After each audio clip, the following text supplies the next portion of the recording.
Iran ने Israel पर तो अटैक किया ही किया। हमने आपको एक दिन पहले खबर दिखाई थी कि इराक में बना हुआ जो विक्टोरिया बेस है, जहां पर नेटो सदस्य देश भी तैनात रहते हैं, उनके सैनिक वो सारे के सारे तैनात हैं। अब इन सबके बीच 24 घंटे का समय दिया गया था, उसे खाली कर दिया जाए। 24 घंटे का समय बीता, उसके बाद वहां क्या हुआ? एक और हेलीकॉप्टर को टारगेट किया गया। जी हां, एक अमेरिकन हेलीकॉप्टर को टारगेट किया गया है। क्या हुआ वहां वो तो दिखाऊंगा ही। इजराइल के अंदर ताजा धमाके और हमलों की तस्वीरों के बीच एक खबर भी निकल कर आई।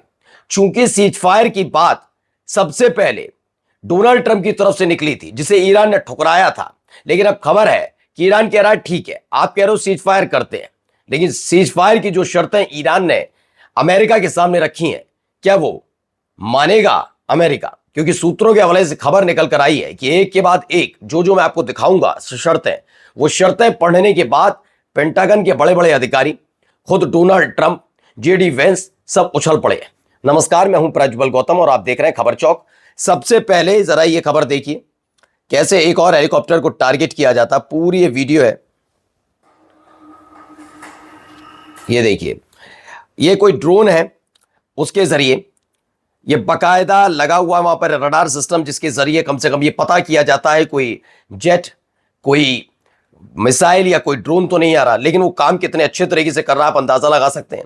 ये देखिए, सबसे पहले उसे ही टारगेट किया गया, और उसके बाद दौड़ता हुआ ये जो ड्रोन है ये कहां गया? ये विक्टोरिया बेस के अंदर तक चला गया, उसके ऊपर उड़ रहा है। पूरा देखिए, पूरा इलाका बसा हुआ टाइप का नहीं दिख रहा आपको? देखिए, 2 हेलीकॉप्टर वहां पर खड़े हुए हैं, 2 हेलीकॉप्टर, जिसमें से एक को टारगेट कर दिया। देखिए, घुस गया उसमें। यह सुसाइड ड्रोन कहा जाता है। इसमें दावा है कि इराक के लड़ाका संगठन ने एक फुटेज जारी की, जिसमें उन्होंने दिखाया कैसे उन्होंने अमेरिका की फोर्स की तरफ से विक्टोरिया बेस में जो तैनात है वहां पर खड़े हुए ब्लैक हॉक हेलीकॉप्टर को निशाना बनाया। इससे पहले उन्होंने रडार सिस्टम को खत्म किया और उसके बाद ब्लैक हॉक हेलीकॉप्टर को टारगेट किया है। यह खबर निकलकर सामने आई। वीडियोस के साथ उन्होंने बताया कि हमारा 24 घंटे का अंतराल खत्म हुआ और आप चूंकि गए नहीं, क्योंकि इससे पहले खबर आई थी कि 600 सैनिक जो स्पेन ने तैनात कर रखे थे इराक के अंदर, उनको वहां से हटा लिया था। अब यहां से भी कुछ ऐसी ही खबर निकलकर सामने आई है। अब जरा ये देखिए, ये भी एक खबर।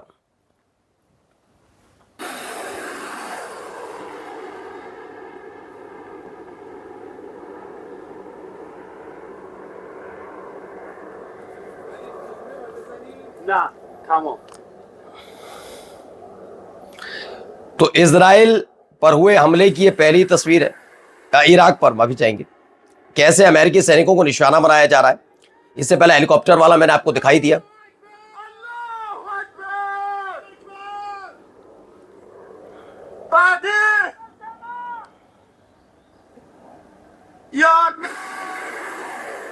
एक के बाद एक मिसाइल दागी गई।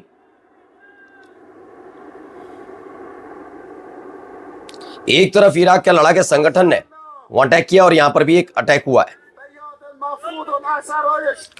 तो एरबिल इराक है, जहां पर अमेरिकी सैनिकों को निशाना बनाकर ईरान ने मिसाइल अटैक किया।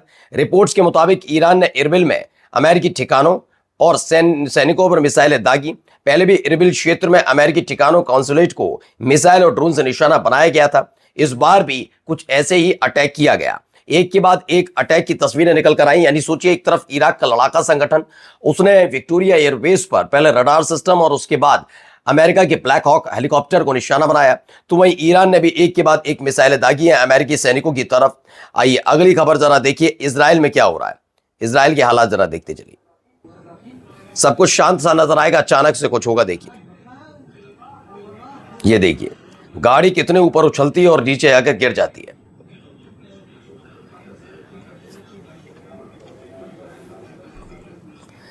यह तस्वीर निकल कर आई। ईरान की मिसाइल ने आज सुबह तेल अवीव पर हमला किया, जिसके धमाके की चपेट में आकर एक कार हवा में कलाबाजी खाते हुए पलट गई। ये सीसीटीवी में कैद हुई है कि तेल अवीव पर हुए हमले में ये गाड़ी पर एक जबरदस्त तरीके से टारगेट हुआ है। ऐसे हालात आप अमूमन हर जगह देख भी रहे होंगे। इजराइल के अलग अलग हिस्सों में कुछ ऐसे ही टारगेट ईरान कर रहा है। और मैं बार बार कहता हूं कि ट्रंप एक तरफ सीज फायर का ऐलान करते हैं, लेकिन दूसरी तरफ ईरान का जो मंशा है, ईरान का जो तरीका है, वो बता रहा है कि कुछ भी ऐसा हुआ है नहीं है। अब देखिए एक और, इजराइल बचेगा कैसे अगर ऐसे ही हालात बने तो? सायरन की आवाजें सुनाई दे रही होंगी आपको।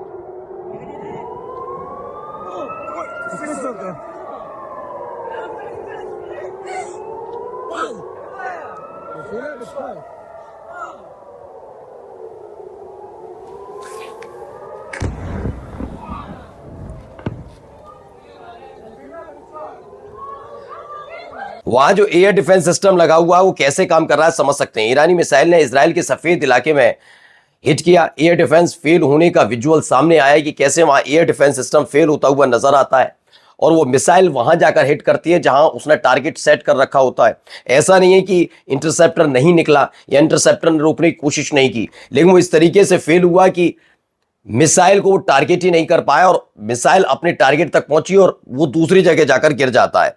ये हालात है। अब आइए कुछ और वीडियोस देखते चलिए। ये नई तस्वीरें इजराइल से निकली हैं। ईरान के नए हमलों में 6 लोगों के घायल होने की खबर है।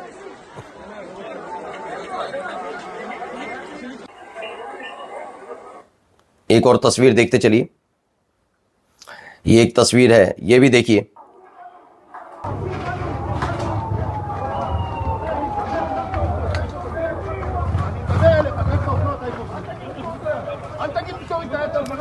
वीडियोस बनाने पर पूरी तरह से पाबंदी टाइप है। देखिए क्या हालात है।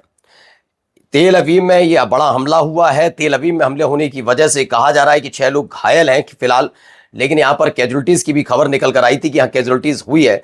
ये क्लस्टर टाइप मिसाइल यहां पर गिरी थी। देखिए गाड़ी वाली मैंने दिखाया था ना, गाड़ी ऐसे पलट गई थी। हर कोई हैरत में भी, लेकिन वीडियोस बनाने पर इन तमाम चीजों पर मनाही कर रखी है कि ऐसी कोई वीडियोस बाहर नहीं जानी चाहिए।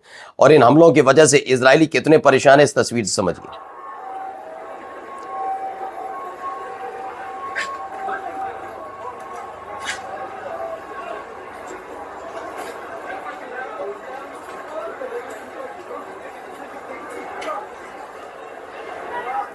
लोग सड़कों पर उतर आए हैं। सारे इजरायली सड़क पर उतरे हैं। दावा है कि पूरी रात इजराइल की राजधानी तेल अवीव में ईरान की तरफ से मिसाइल से ताबड़तोड़ हमले हुए।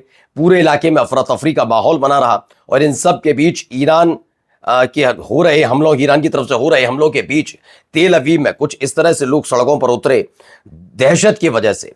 और अब खबर जाते जाते देखिए, ईरान की शर्तों का जवाब, कहा जा रहा है कि ईरान ने कुछ शर्तें रखी हैं, ऐसी खबर निकल कर आई है। WSJ यानी वॉशिंगटन जर्नल के का दावा है कि ईरान ने ट्रंप के प्रस्ताव के जवाब में क्या लिखा है, खाड़ी देशों में सभी यूएस बेस बंद करने, ठीक है ना, ईरान पर सभी प्रतिबंध खत्म करने। ये 2 मांग लग भी रहा है कि ये ईरान की तरफ से की गई होंगी। हिजबुल्लाह के खिलाफ इजरायली कैंपेन खत्म करने ये भी रखी गई होगी और एक ऐसा फ्रेमवर्क बनाने की जिससे वह हॉर्मुज स्ट्रेट से गुजरने वाले जहाजों से फीस ले सके। इस पर थोड़ी संशय लगता है कि ये अभी हाल ही में खबर भी आई थी कि उसने एक जहाज से ऐसे टोल वसूला है, लेकिन बाद में खबर निकली ऐसी कोई खबर नहीं थी। उन्होंने मना किया कि हमने किसी भी तरह का कोई भी टोल नहीं वसूला है। तो ये चौथा जो इन्होंने रखा है प्रस्ताव, ये सच है या नहीं, ये फिलहाल क्लियर नहीं है। नमस्कार। New public inter college Lucknow, admission open. For more information call 0522 282232 और 7755 089585।